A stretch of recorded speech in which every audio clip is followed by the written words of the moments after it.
Hey everybody, Rob Maurer here with what should be a pretty quick Friday episode to close out a busy week. We just have a couple of quick topics to go through, one on Model Y, one on Giga Texas. But if you are looking for more Tesla daily content, rest assured there will be more of that. I did go on another podcast today for about 45 minutes to an hour for a long discussion on Tesla.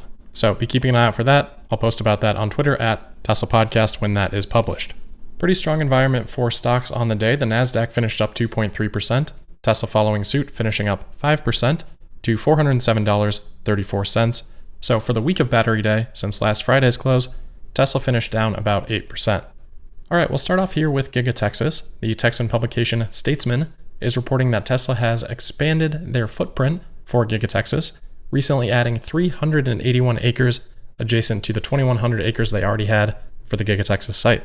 Statesman writes, quote, local developer Carl Coble, a principal with Marketplace Real Estate Group, said Tesla's newly purchased 381 acres, which are along Gilbert Road and just northeast of its 2,100 acre site, give Tesla not only more land, but additional access to its property since Gilbert Road intersects with FM 969, end quote. I'm happy to see Tesla acquire as much land as they can in this location. I think this is going to continue to look like a better and better move over time.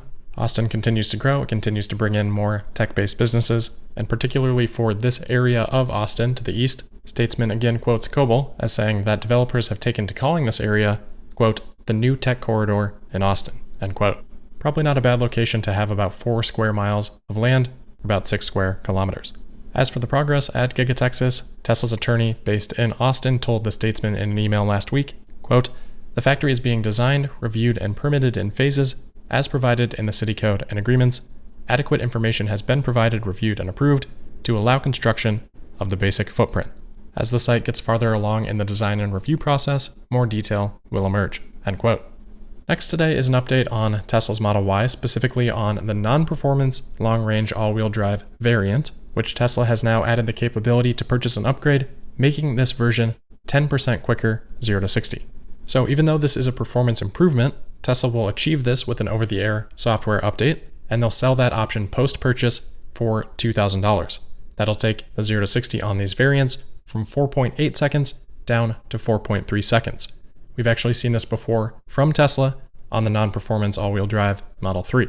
Because this is a software update, obviously this should be extremely high margin revenue. Probably not 100%. Tesla likely increases the warranty reserve a little bit with this option, because theoretically operating the vehicle under higher performance could lead to a little bit more stress on components of the vehicle. But even considering that, should be very high margin.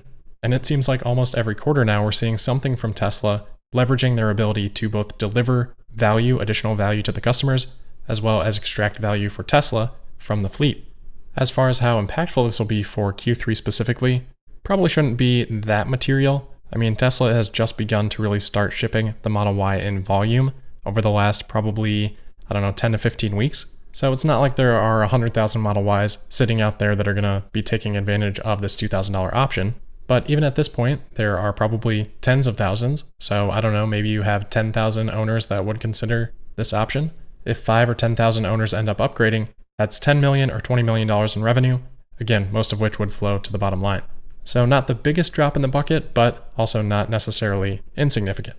The downside here is that it does narrow the gap between the potential for the all-wheel drive non-performance variant and the performance variant, which could cause fewer prospective owners to make that $10,000 leap from the non-performance up to the performance version. So that's always the balance you have to find, but at the same time, it also makes the Model Y non-performance a much more compelling vehicle, and maybe that pushes somebody that was on the fence before for even purchasing a Tesla to deciding to go ahead and do it. The good thing for Tesla is that they already have some of this data from doing a similar thing with the non-performance Model 3, as we mentioned. If Tesla had felt that that was disadvantageous for the business, obviously they probably wouldn't have repeated it here for the Model Y. But maybe it mixes out to neutral, and in that case, Tesla is always going to opt for whatever gets a better product into the hands of the final customer.